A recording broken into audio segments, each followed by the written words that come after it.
This is a Stanford Learning Lab video on 10 tips for completing a doctoral dissertation. Note that many of these tips may also apply to completing a master's thesis. Writing a dissertation involves many unique mental and emotional challenges. It is a large-scale and complex project that requires a lot of planning, independence, and consistent productivity.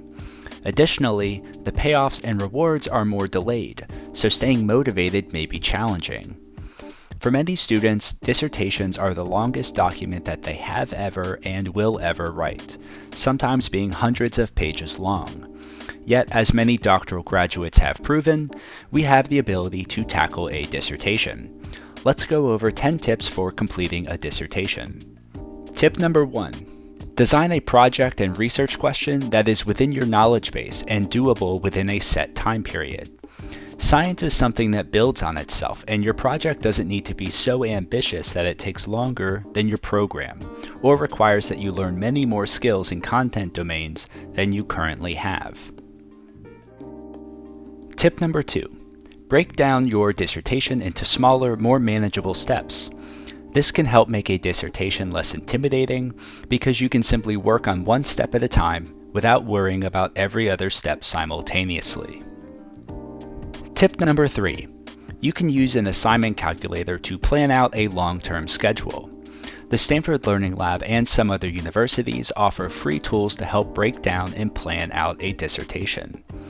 Here is our assignment calculator, where you can select the type of assignment.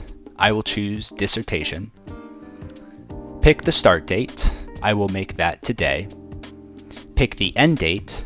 I will make that 1 year from now. And then you'll be given 10 steps for completing a dissertation, spaced out by how long it takes to complete each step, and downloadable events and reminders for your digital calendar. Tip number 4, use a citation manager like Zotero to keep track of all the papers you want to cite in your dissertation. This is a helpful storage tool to file papers to read later and generate citations in the appropriate format. This can be useful, especially when writing a literature review where the bulk of your in-text citations will reside. Tip number 5. When it comes to actually collecting data for your dissertation, try to save all materials that you use because these should be copy-pasted to the appendix section of your dissertation.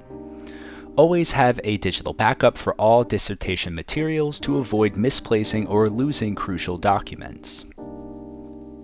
Tip number 6.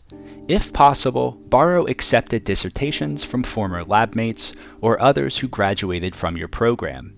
You do not need to start from scratch. When it comes to writing a dissertation, you can use a successfully defended dissertation in a related field as a template for your own dissertation. This can help make sure the formatting and structure of your paper meets expected standards. Tip number 7.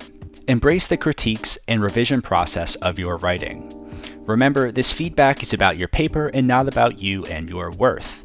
All your scholarly mentors have been told to revise and resubmit their writing throughout their careers.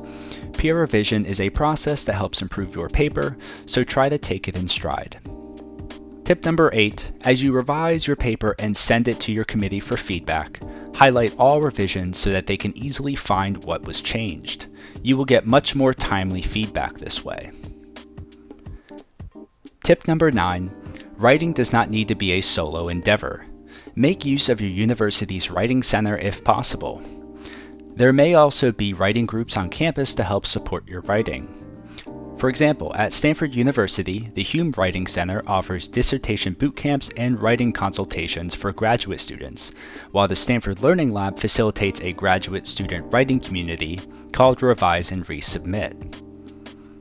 Tip number 10. A dissertation defense may entail a lot of criticism. Remind yourself that you are the expert on your research. By the time you get to your defense, you will know it inside and out, and your committee wants to test your knowledge and approach. Remind yourself that your dissertation does not need to be 100% perfect to graduate. Some hypotheses may not have been supported, and there may be some faults in your methodology. That is what the limitations and future directions of your sections are there to explain. That's 10 tips for completing a dissertation. I hope you enjoyed this video. Completing a dissertation is a significant accomplishment in a scholar's career and may feel really challenging at times. We hope these tips help you along your dissertation journey. If you'd like to learn more about dissertation strategies, please contact the Stanford Learning Lab. Thank you for listening.